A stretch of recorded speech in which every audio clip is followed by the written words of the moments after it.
1960 यानी कि 1960 के दिनों में अगर बच्चों से पूछा जाता था कि वो बड़े होकर क्या बनेंगे, तो सबके पास यही जवाब होता था कि वो अच्छे ग्रेड्स लाएंगे और डॉक्टर बनेंगे, इंजीनियर बनेंगे।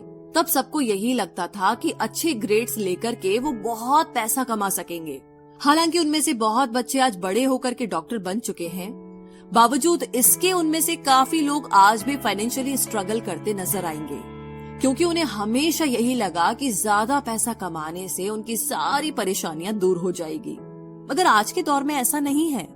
आज बहुत से बच्चे फेमस एथलीट बनना चाहते हैं, या फिर सीईओ, या फिर कोई मूवी स्टार या रॉक स्टार, क्योंकि उन्हें पता है कि सिर्फ अच्छी पढ़ाई और अच्छे ग्रेड्स के भरोसे बैठ करके वो करियर में सक्सेस नहीं पा सकते। आजकल फाइनेंशियल नाइटमेयर बहुत आम हो गया है। अक्सर नए शादीशुदा जोड़े ये सोचते हैं कि उनकी सैलरी अब डबल हो जाएगी, क्योंकि दोनों जने कमा रहे हैं। एक छोटे से घर में रहते हुए वो अब बड़े घर के सपने देखते हैं, इसीलिए वो पैसा बचाना शुरू कर देते हैं। इसकी वजह से उनका सारा ध्यान सिर्फ अपना करियर बनाने पर होता है। उनकी कमाई बढ़ने लगती है तो जाहिर है उसी हिसाब से खर्चे भी बढ़ेंगे।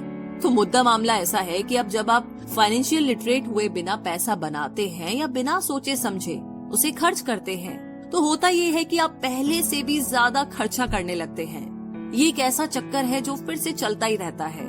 नए जोड़े ने अब इतना पैसा कमा लिया है कि वो एक बड़ा घर खरीद सके। उन्हें तो यही लगेगा कि वे अब थोड़े अमीर हो गए हैं, मगर असलियत तो ये है कि बड़े घर के साथ उन्होंने नई लायबिलिटीज भी खरीद ली है। उनके कैश फ्लो में अब प्रॉपर्टी टैक्स का खर्च बढ़ गया है। अब उन्हें एक नई गाड़ी भी चाहिए, फर्नीचर भी चाहिए, सब कुछ नया।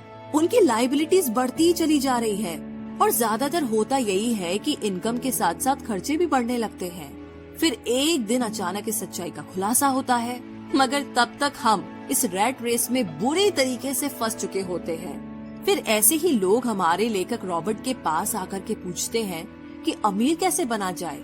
अब यही सवाल तो मुसीबत की जड़ है, क्योंकि सबको लगता है कि पैसा ही हर चीज का इलाज है। ये मानना ही एक बड़ी गलती है। उनकी समस्या ये नहीं है कि वो ज्यादा पैसा नहीं कमा रहे, बल्कि ये कि जो कुछ उनके पास है उसे हैंडल कैसे करें। वैसे एक कहावत है जो यहाँ पर लागू होती है, जब तुम खुद को एक गहरे गड्ढे में पाओ तो और खोदना छोड़ दो। क्योंकि ज्यादातर लोग पब्लिक स्पीकिंग से घबराते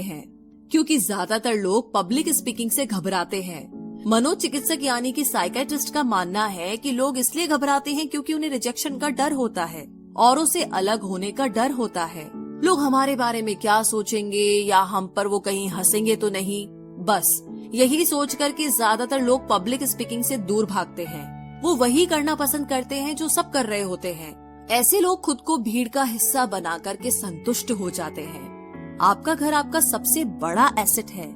लोन लीजिए, अरे अब तो प्रमोशन हो गया है, अब तो सैलरी बढ़ गई है, तो नया घर तो ले ही लो। यही सब बातें ना हम लोगों से सुनते आ रहे हैं और फिर हम भी ना उसी रास्ते पर चल पड़ते हैं, क्योंकि जो सब कर रहे हैं वो जरूर से सही ही होगा। भाई इतने सारे लोग मिलकर के कोई गलती तो नहीं कर सकते ना, ऐसा हम सोचते हैं, राइट? मगर नहीं, ऐसा बिल्कुल भी नहीं है। अमीर डैड ने कहा था कि जापानीज लोग 3 चीजों की ताकत जानते थे, तलवार, कीमती जवाहरात और शीशा। तलवार बाजुओं की ताकत का प्रतीक है, कीमती जवाहरात पैसे की ताकत का, और शीशा खुद के अंदर छुपी हुई ताकत को दिखाता है। और वही हमारी सबसे बड़ी ताकत है जब आप खुद को जानते हैं। शीशे के सामने अगर आप खुद से सवाल पूछ सकते हैं कि मैं सही हूँ या मुझे भी भीड़ का हिस्सा बनकर रहना चाहिए, तो जो जवाब आपको मिलेगा बस वही आपकी असली ताकत है। तो गरीब और मिडिल क्लास खुद को पैसे का गुलाम बनने देते हैं, इसीलिए वो कभी भी अमीर नहीं बन पाते। 16 साल के रॉबर्ट और माइक अमीर डैड के साथ हर उस मीटिंग में जाया करते थे जो वो अपने अकाउंटेंट, मैनेजर्स, इन्वेस्टर और एम्प्लॉयज के साथ रखा करते। यहाँ एक ऐसे अमीर डैड देखने को मिलते हैं जो पढ़े लिखे नहीं हैं, जिन्होंने 13 साल में ही स्कूल छोड़ दिया था, मगर आज वो मीटिंग्स रखते हैं और अपने नीचे काम करने वाले पढ़े लिखे लोगों को ऑर्डर देते हैं, उन्हें बिजनेस के टिप्स समझाते हैं। एक ऐसा इंसान जो भीड़ का हिस्सा नहीं बना, जिसने रिस्क लिया और जिसने लोगों की परवाह नहीं की, जिसे ये डर नहीं था कि लोग उसके बारे में क्या सोचेंगे। इन मीटिंग्स का नतीजा ये हुआ कि लेखक और उनका दोस्त दोनों ही स्कूली पढ़ाई में मन नहीं लगा पाए। जब भी उनकी टीचर कोई काम देती थी उन्हें रूल्स के हिसाब से करना होता था। तो उन्हें एहसास हुआ कि स्कूली पढ़ाई किस तरीके से बच्चों की प्रतिभा को निखरने नहीं देती, उसे दबा देती है। उनकी क्रिएटिविटी को मार कर उन्हें एक सांचे में ढालकर इस समाज का एक मशीनी हिस्सा भर बना देती है। और उन्हें टीचर की इस बात से भी इनकार था कि अच्छे ग्रेड्स लाकर के ही सक्सेसफुल और अमीर बना जा सकता है। वैसे एक दिन रॉबर्ट की अपने गरीब डैड से बहस हो गई। उनके पिता का मानना था कि उनका घर उनके लिए सबसे बेस्ट इन्वेस्टमेंट है, मगर वो एक रेट रेस में भाग रहे थे। उनकी इनकम और खर्चे बराबर ही थे। उन्हें पूरा करने के लिए उनके पास एक पल की भी फुर्सत नहीं थी। यही बात रॉबर्ट उन्हें समझाना चाह रहे थे कि उनके पिता के लिए वो घर एसेट नहीं बल्कि लाइबिलिटी है। घर पर उनके पैसे खर्च हो रहे थे, बदले में मिल कुछ नहीं रहा था। ये बात उनके गरीब डैड नहीं समझ पा रहे थे। तो बस यही फर्क था गरीब और अमीर डैड के बीच में। खैर, उनकी बहस तो चलती रही। उन्होंने अपने गरीब पिता को बताया कि अधिकतर लोगों की जिंदगी लोन चुकाने में ही निकल जाती है।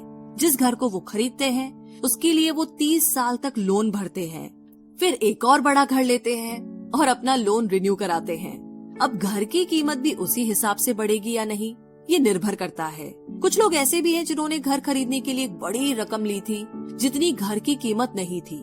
उससे ज्यादा कर्ज उनके सर पर चढ़ गया। इसका सबसे बड़ा नुकसान लोगों को ये होता है कि वो बाकी जगह इन्वेस्टमेंट नहीं कर पाते, क्योंकि उनका सारा पैसा उस घर पर लगा है। उन्हें कभी इन्वेस्टमेंट करने का मौका ही नहीं मिल पाता और ना ही वो इस बारे में कुछ सीख पाते हैं। और इसी तरीके से कई एसेट्स उनके हाथों से निकल जाते हैं। अगर इसके बदले लोग सिर्फ एसेट्स पर ध्यान दे तो उनका फ्यूचर कहीं ज्यादा बेहतर हो सकता है। अब उदाहरण के लिए रॉबर्ट की पत्नी के पेरेंट्स एक बड़े से घर में शिफ्ट हो गए।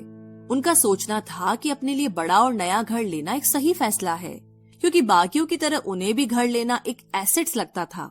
मगर वो ये जानकर के हैरान रह गए कि उस घर का प्रॉपर्टी टैक्स $1000 था।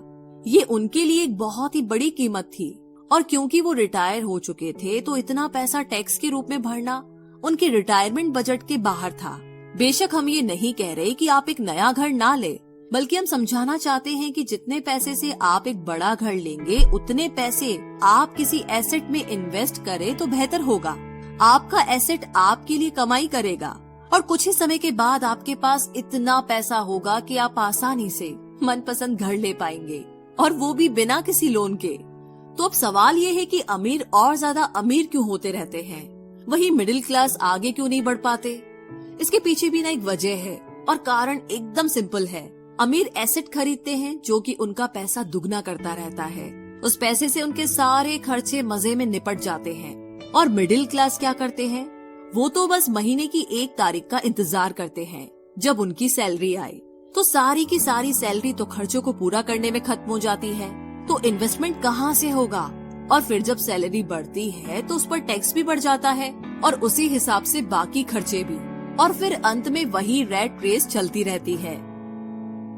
कहने का मतलब ये कि एक कर्ज में डूबा समाज जहाँ पर हम रहते हैं, मतलब ये कि अपने घर को एसेट समझना ही वो रीजन है जो कि हमें कर्ज के बोझ तले दबाती है। आज यही अधिकतर लोगों की सोच है। अगर सैलरी बढ़ी है तो लोग सोचते हैं कि अब वो बड़ा सा घर ले सकते हैं, क्योंकि उन्हें ये अपने पैसे का सही इस्तेमाल लगता है।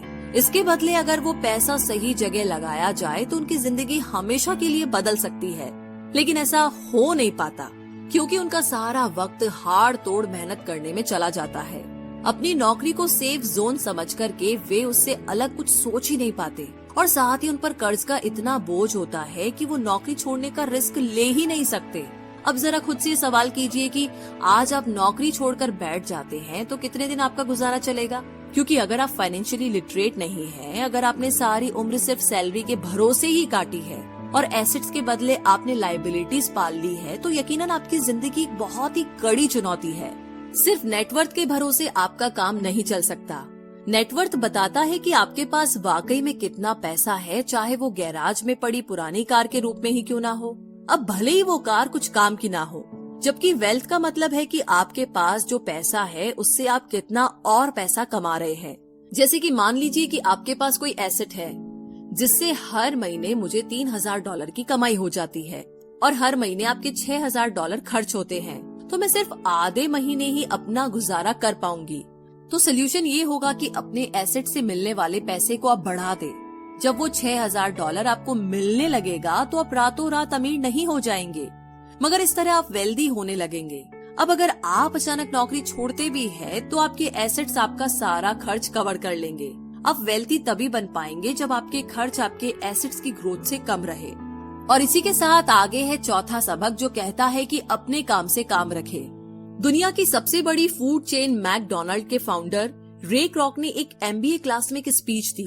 ये 1947 की बात है। उनकी ये स्पीच बड़ी ही शानदार थी, लोगों को प्रेरित करने वाली।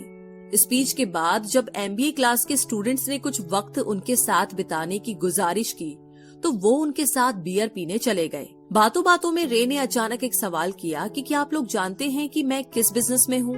अब ये बात तो सबको मालूम थी कि वो हैमबर्गर बेचते थे। इस बात पर वो हंसने लगे और बोले कि उनका असल बिजनेस तो रियल एस्टेट है, क्योंकि मैकडोनाल्ड के लिए हर लोकेशन का चुनाव सोच समझकर किया जाता है। जहाँ उसकी फ्रेंचाइजी बनाई जाती है, वो जमीन भी साथ ही बेची जाती है। तो इसका सीधा सा मतलब है कि मैकडोनाल्ड की फ्रेंचाइजी खरीदने वाले को वो जमीन भी खरीदनी पड़ती थी। तो इस तरीके से ये एक रियल एस्टेट बिजनेस भी हुआ।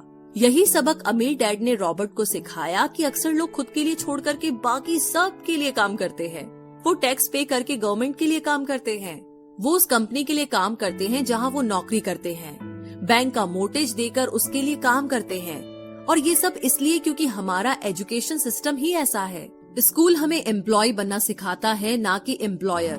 जो आप पढ़ते हैं वही आप बनते हैं। अगर आपने साइंस पढ़ी है तो डॉक्टर, मैथमेटिक्स पढ़ी है तो इंजीनियर, मतलब जो भी आपने पढ़ा है वो आप बने। अब मुसीबत तो ये है कि इससे छात्रों का कोई भला नहीं हो पाता, क्योंकि वो नौकरी और बिजनेस के बीच के फर्क में उलझकर रह जाते हैं। जब कोई पूछता है कि आपका क्या बिजनेस है, तो आपको ये नहीं बोलना चाहिए कि मैं तो एक डॉक्टर हूँ या एक बैंकर हूँ, क्योंकि वो आपका प्रोफेशन है, बिजनेस नहीं। कहने का मतलब ये कि आप जो भी करते हैं उसे अपना बिजनेस बनाइए, नौकरी नहीं। अपनी सारी उम्र दूसरों के लिए काम करके उन्हें अमीर करने में बर्बाद ना करें, बल्कि खुद की जिंदगी को खुशहाल बनाने के लिए काम करें। बहुत से लोगों को इस बात का एहसास बड़ी देर से होता है कि उनका हाउस लोन उनकी जान ले रहा है, और फिर उन्हें लगता है कि जिसे वो एसेट मानने की गलती कर रहे थे, एक्चुअली कभी वो एसेट था ही नहीं। जैसे उन्होंने कार ली तो उससे जुड़े तमाम खर्चे उनके लायबिलिटीज बन गए।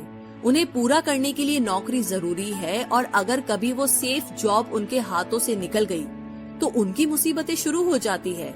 इसीलिए तो हम एसेट कॉलम पर इतना ज्यादा जोर दे रहे हैं, ना कि आपकी इनकम कॉलम पर। और यही फाइनेंशियली सिक्योर होने का सही तरीका है। आप कितने अमीर हैं ये जानने का सही तरीका नेटवर्थ इसलिए नहीं है क्योंकि जब भी आप अपने एसेट बेचते हैं तो उन पर भी टैक्स लगता है। आपको उतना पैसा नहीं मिलता जितना कि आप सोचते हैं। आपके बैलेंस शीट के हिसाब से आपको जितना भी पैसा मिलेगा उस पर भी आपको टैक्स देना पड़ेगा। ये किताब आपको कभी ये सलाह नहीं देगी कि आप अपनी नौकरी छोड़े। आप अपनी नौकरी करते रहिए, पर साथ ही एसेट्स भी खरीदते रहिए। और एसेट से मेरा मतलब है सही और असली मायने में एसेट्स। मैं ये नहीं कहूंगी कि आप कोई कार लीजिए, क्योंकि वो मेरी नजर में एसेट यानी कि संपत्ति नहीं है।